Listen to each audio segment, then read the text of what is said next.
오늘 말씀은 밤중에 들에서 양치는 목자들에게 들려오는 정말 아름다운 소식입니다.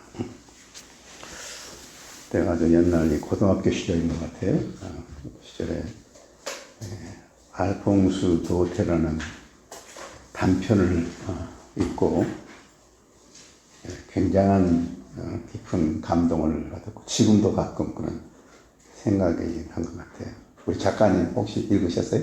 별이요? 알퐁스 도테라는 소설 단편.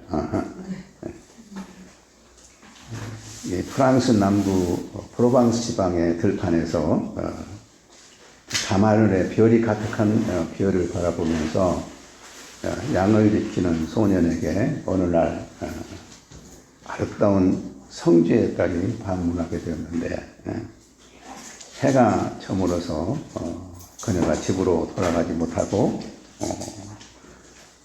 그 산 위에서 하룻밤을 보내게 됩니다. 그때 그녀의 곁에서 별을 바라보며 자기 어깨에 머리를 대고 자고 있는 그 아름다운 여인을 세우면서 밤은 전혀 그 잠을 못 자고 지냈다는 그 정말 어떤 첫사랑의 그 애틋한 이야기예요. 내가 예수 믿기 전이기 때문에 그것에 대해서 굉장히 어떤 감동을 느꼈어요. 나보고 그때 옛날에 예수 믿는 후에 나에 대한 그 아주 별명이 문학소년이라고 그런 말을 들었어요. 그건 좋은 말이 아니에요. 그 말은 좋은 말이 아닌데 이렇게 어떻게 좀 신앙적인 그런 자세가 부족하다는 말을 표현하기 위해서 문학소년이라는 말을 별명으로 그러는데, 그러나 오늘 본 성경에 나온 목자들은 유대 광야의 거친 들에서 목숨을 바쳐 양을 치는 목자들의 이야기입니다. 그들은 거친 들에서 밤에 추위를 무릅쓰고 팔레스타인 겨우는 특히 예수님 탄생할 그 시대는 그거는 낮에는 덥지만 밤에는 엄청 추워요. 그렇기 때문에 그 추위를 무릅쓰고 양들의 생명을 지키기 위해서 온 사랑을 쏟는 정말 이 모습이 나타나게 됩니다.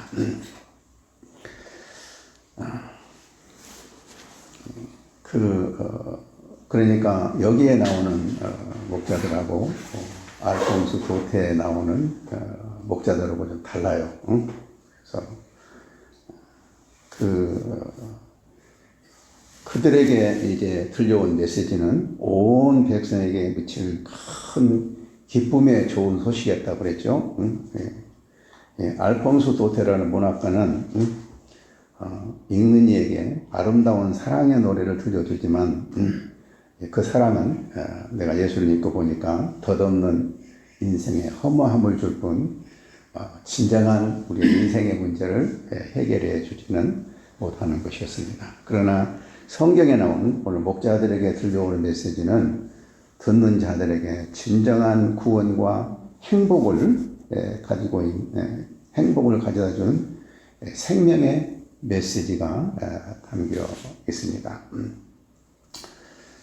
오늘 우리는 유대 광야에서 목숨을 바쳐 양을 지키고 있는 목자의 입장에서 그들에게 들려온 아름다운 소식, 온 백성에게 미칠 큰 기쁨의 좋은 소식을 들어볼 수 있기를 바랍니다.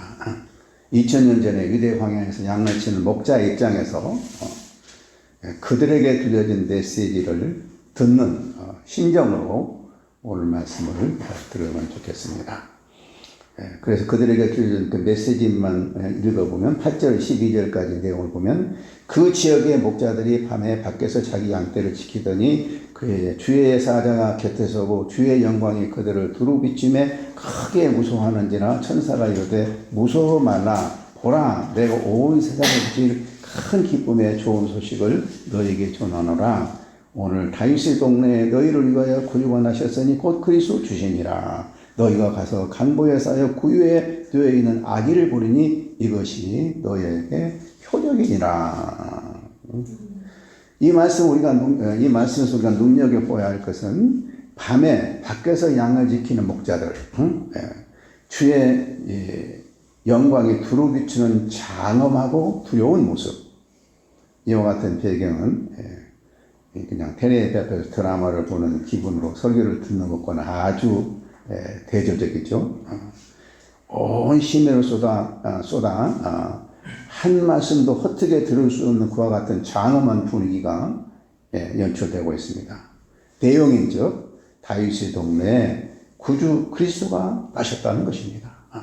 그는 여간방 하나 없이 7절에 보면 그 여간방이 없어서 그 잠자는 말이나 소가 잠자는 마구간에 태어나서 이제 포대기로 싸서 말밥통에 누워있는 빨간 아기라는 것입니다. 그래서 그 아기는 온 백성에게 미친 큰 좋은 소식의 표적이라고 그랬어요. 표적은 보는 사람들에게는 놀라운 소식이지만 보지 못한 사람에게는 아무런 의미가 없는 거죠. 이 천사의 메시지는 얼마나 장엄하고 놀라운 메시지인가를 확증해 주기 위해서 그 14절에 보면은 엄청난 천사로 구성된 대성가대, 아마 이 세상에 그렇게 큰 성가대는 없을 거예요. 큰 성가대가 한 목소리로 지극히 높은 곳에서는 하나님께 영광이요 땅에서는 하나님이 기뻐하시는 사람에게 평화로다 했잖아요.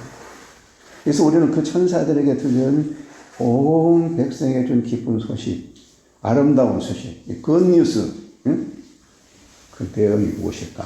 왜 무슨 내용 때문에 이런 천사들의 찬양을 받으면서 이 메시지를 서포트하고 있는가? 그 소식을 들은 목자들은 과연 이 메시지를 듣고 어떤 반응을 했는가? 그 메시지의 내용과 그 메시지를 듣는 자의 반응에 대해서 오늘은 살펴보고자 합니다. 첫째로 그 아름다운 소식, 그 메시지. 이 아름다운 소식의 내용은 두 가지로 요약이 되죠. 첫째는 구주, 구원자, 세이비어. 둘째는 그리스도.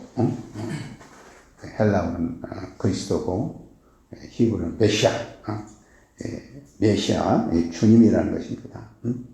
이것은 매우 중요한 의미가 담겨 있는 말씀으로서 이 시간에 다 설명할 수가 없는 아주 깊은 의미가 있습니다. 또 아무리 잘 설명한다 해도 참 깨닫기 어려운 아주 깊은 말씀입니다. 듣는 자에 따라서는 허무맹랑한 이야기도 될 수 있고 또 인생을 송두리째 바꿔놓을 수 있는 놀라운 하나의 굿뉴스가 될 수도 있습니다. 성령께서 역사해 주셔야 우리가 깨달을 수 있는 아주 깊은 메시지입니다.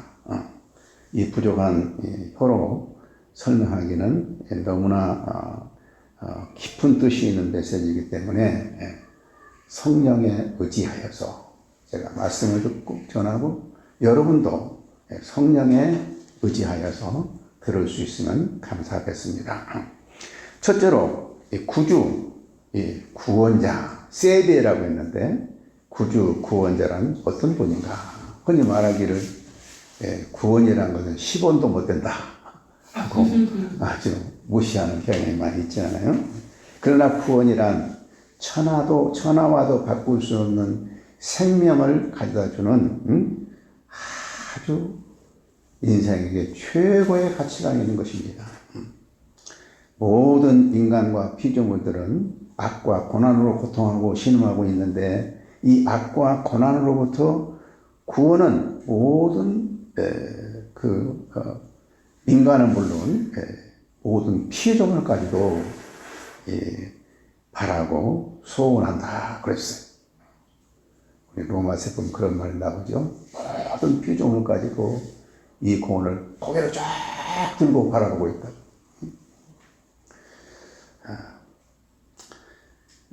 그런데 이 구원의 필요성을 가장 먼저 깨달은 분은 하나님이시죠. 하나님이 우리 인간의 구원을 정말 깨닫고 그 구원을 계획하신 것이죠.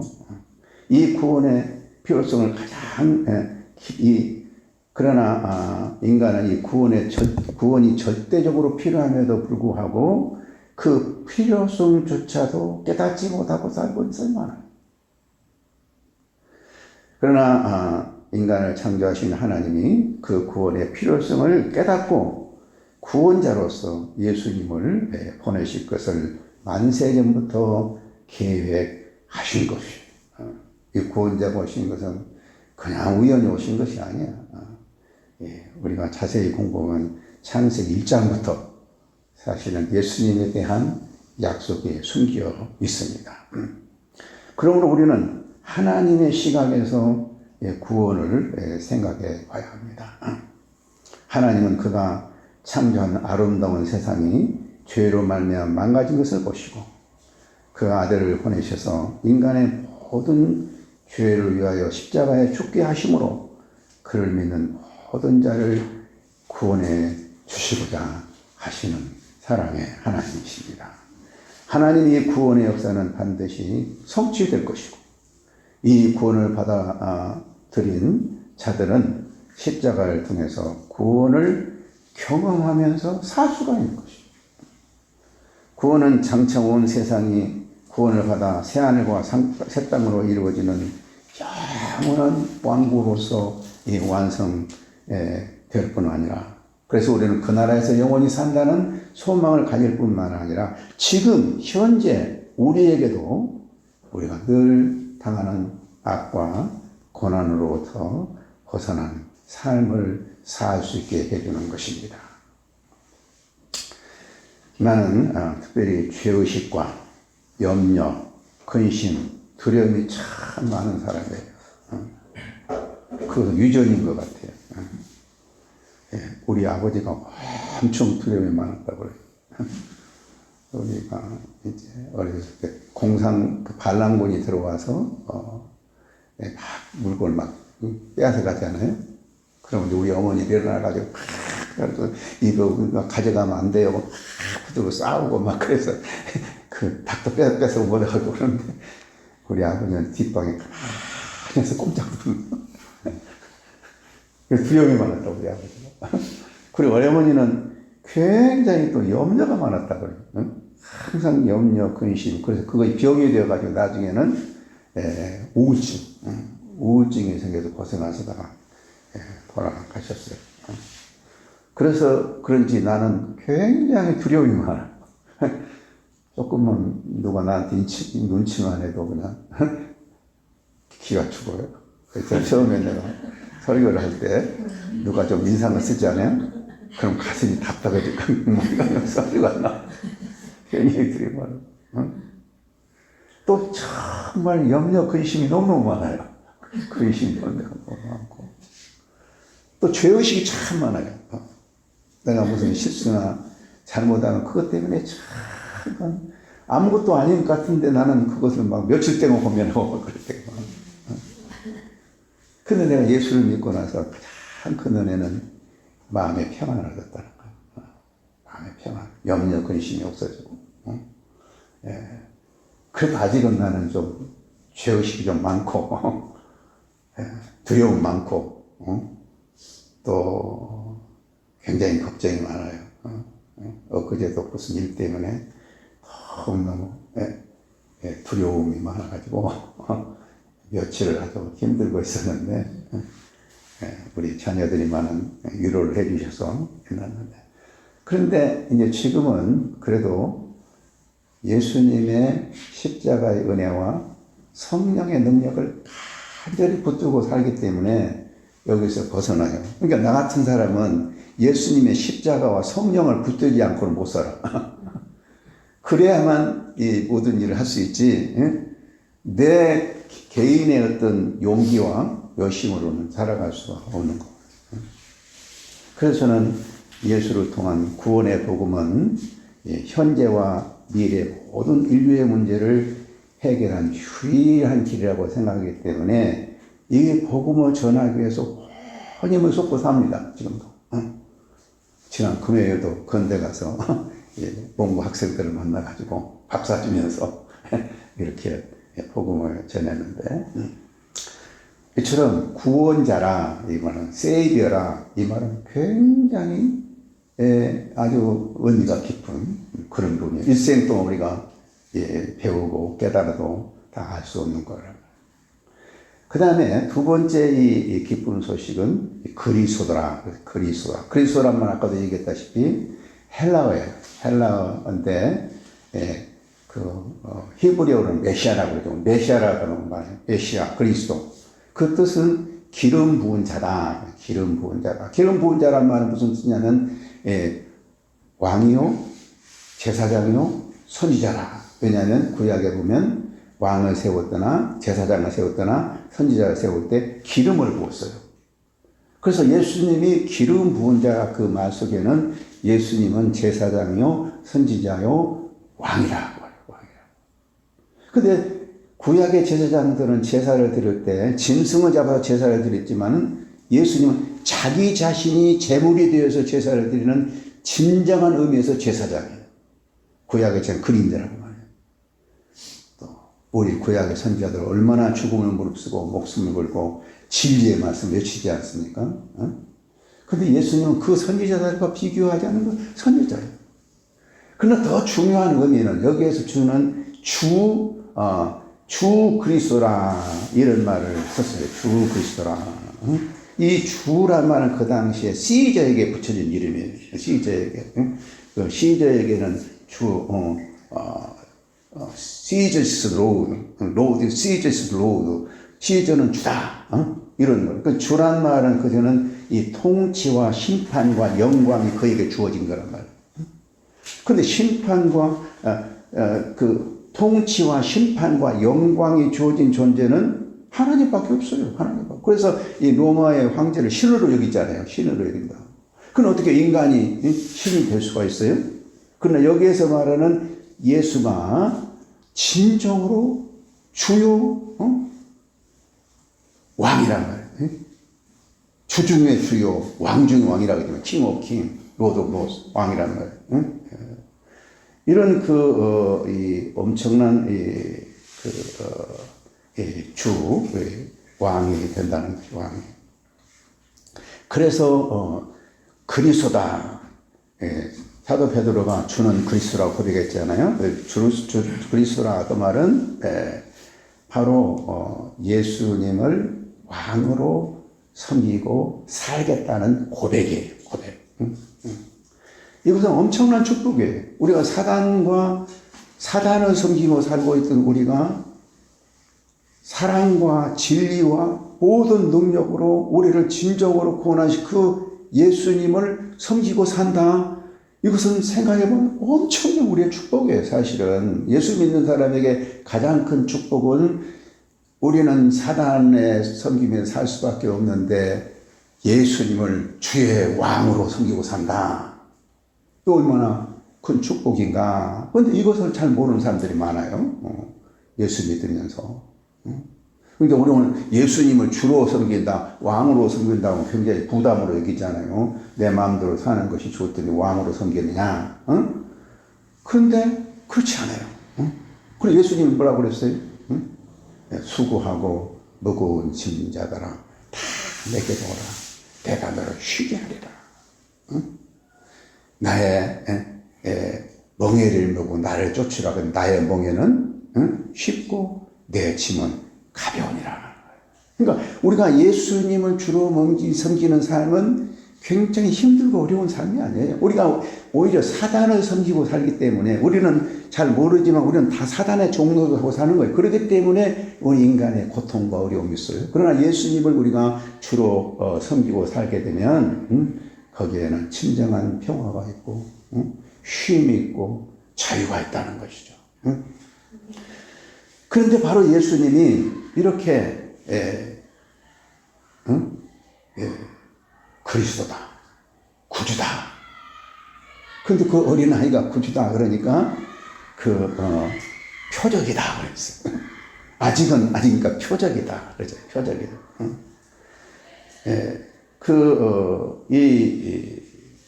예수가 이런 참 어린 이제 말밭중에 생각해서 말밭중에 누워 있는 그 빨간 아기가 구주고 구원자다. 누가 믿겠어요? 그것을 누가 믿을 사람이 있겠어요? 그래서 이것을 표적이라고 한 거예요. 표적이라고. 그래서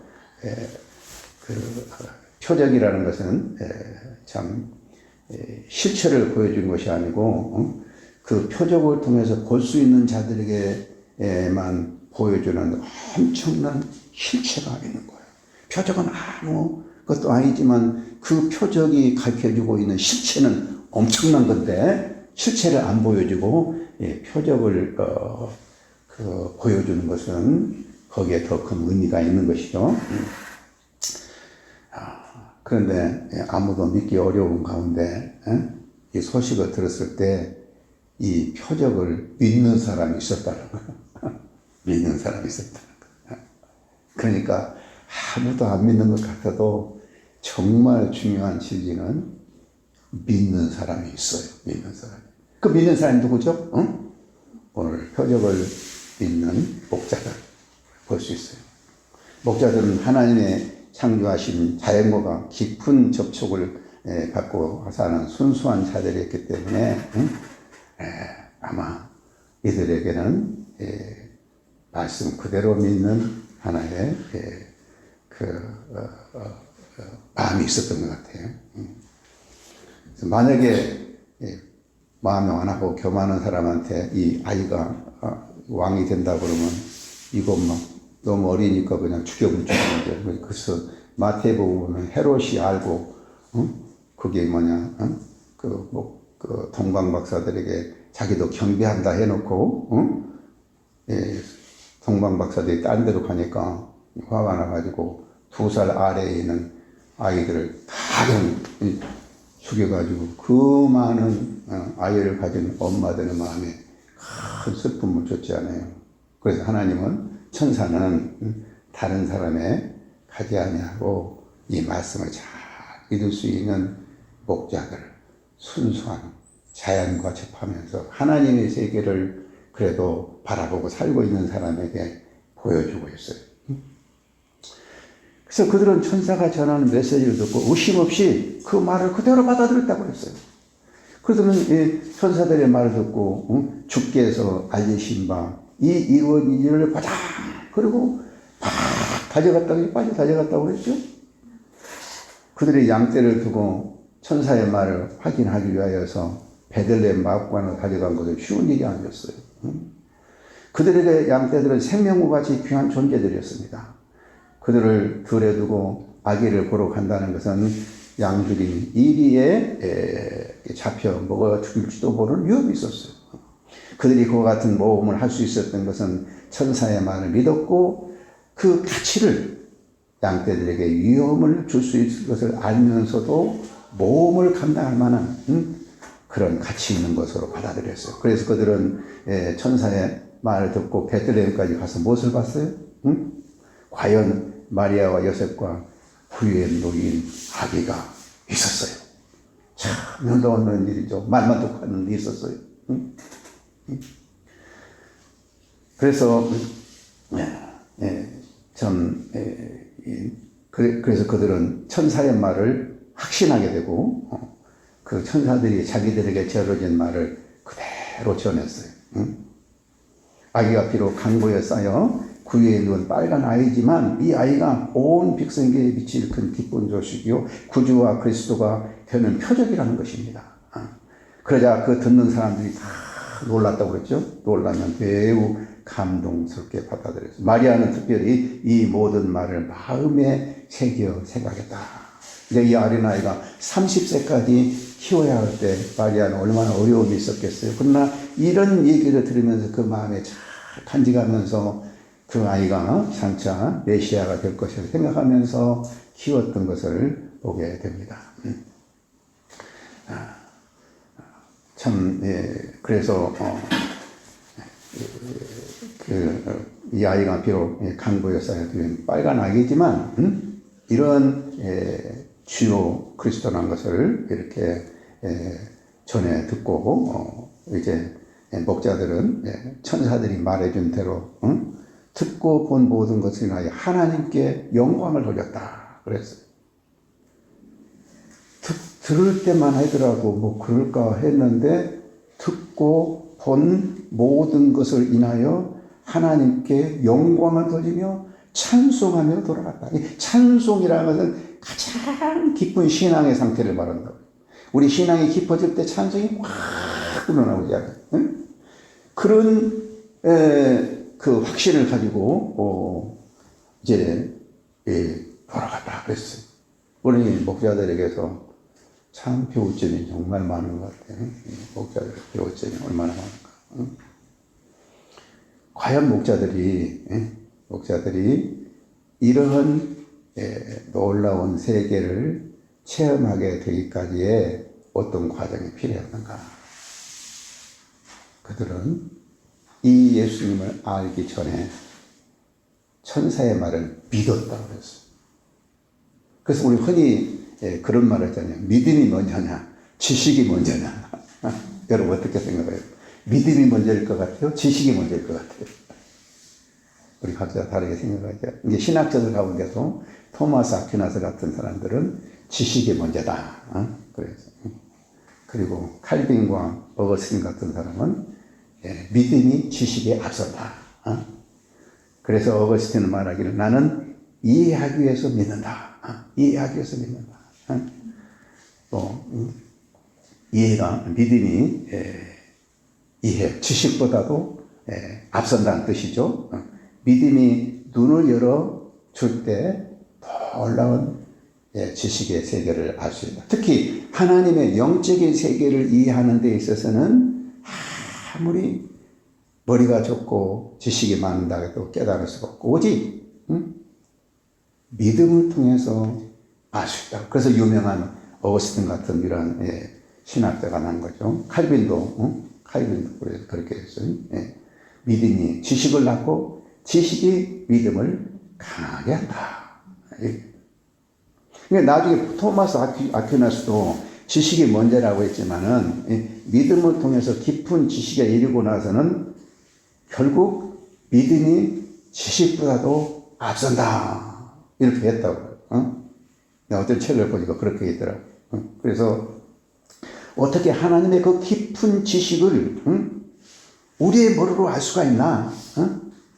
결국은 우리가 믿음을 통해서만 하나님의 그 영원한 세계, 기쁜 세계를 알 수 있다. 그래서 그 친구가 토마스 아퀴나스는 신학대전이라는 책을 완성을 못했는데 죽기 전에 완성을 하고 막 이렇게 성화를 되니까 내가 이 진리를 깨닫고 나서 내가 쓴 책은 하나의 밀집에 불과한 것이다.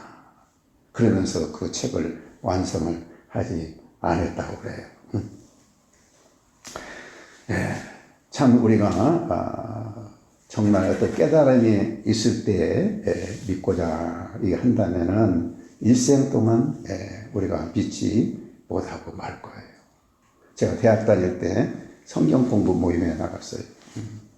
그런데 친구들하고 같이 나갔는데 성경 공부를 모임을 하다 보면 그 아무것도 아닌 것을 막 믿는다고 막 소리치는 친구들이 얼마나 바보같이 보이고 정말 적응하기 힘들었어요.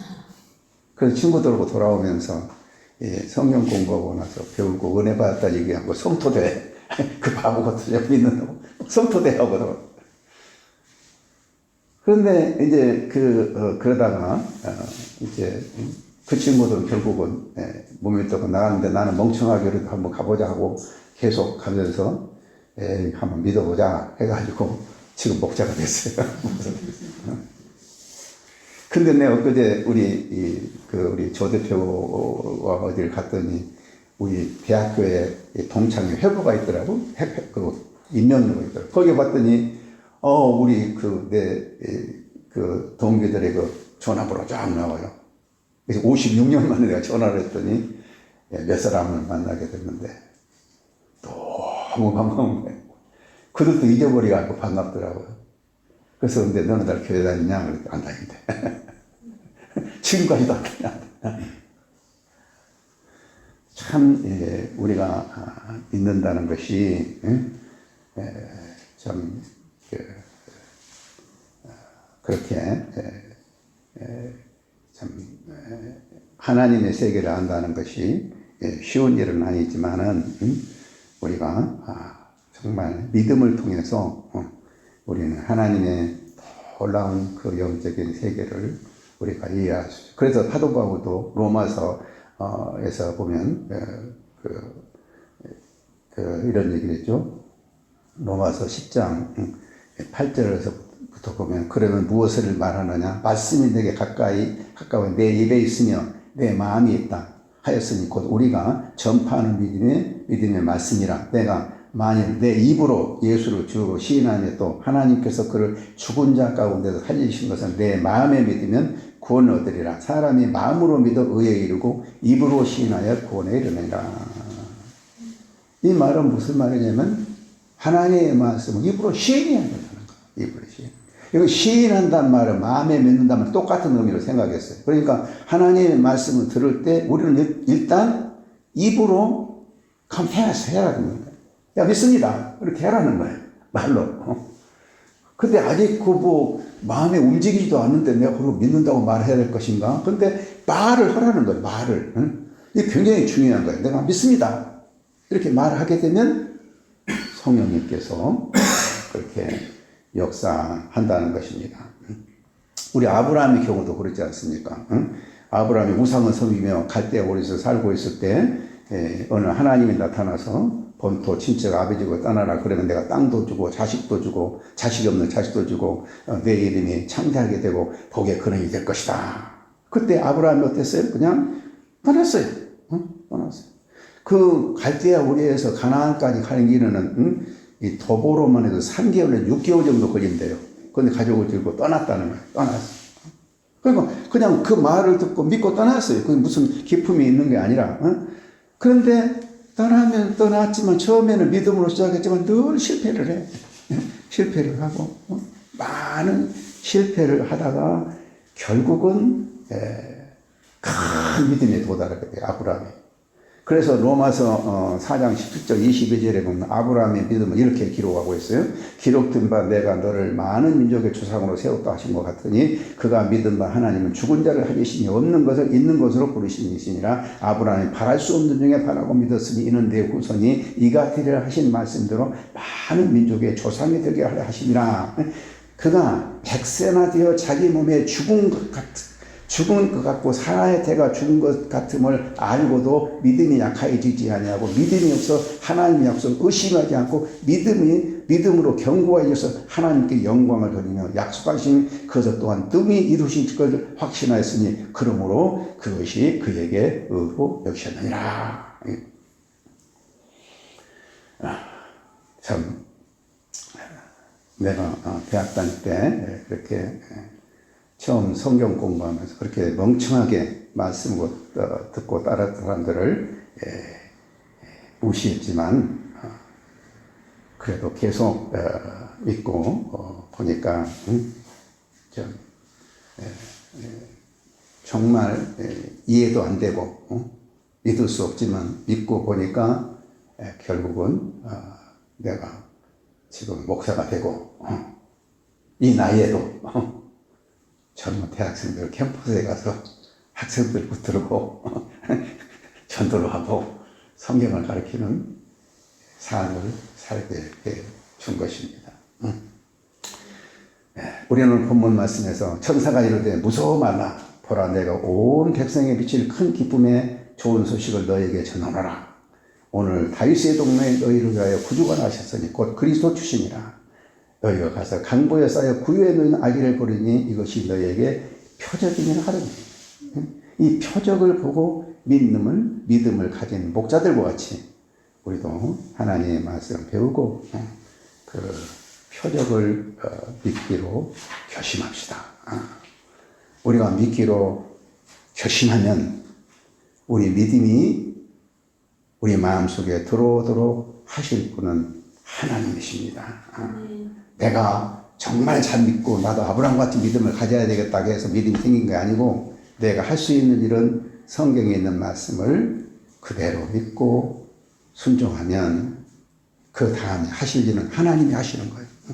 하나님이 내 안에 큰 믿음을 일으키게 하고 상상할 수 없는 놀라운 일을 하게 되는 거예요. 그러나 늘 그것은 믿을 수 없다고 부인하는 56년이 지난 지금도 아직도 믿음이 없이 살고 있는 그들과 같이 될 거예요. 표적이라는 게 굉장히 표적을 이 조그만 이 하나의 센터가 25만 명의 대학생들을 복음화하고 그들을 통해서 세계 만민을 구원하겠다는 우리의 그 꿈이 이루어질 수 있는 이것이 표적이라고 생각합니다. 그래서 이분은 그 표적을 믿고 갑자기 동참하게 됐어요. 우리가 표적이라는 것이 얼마나 중요한가. 표적을 믿는 믿음을 가질 수 있기를 바랍니다.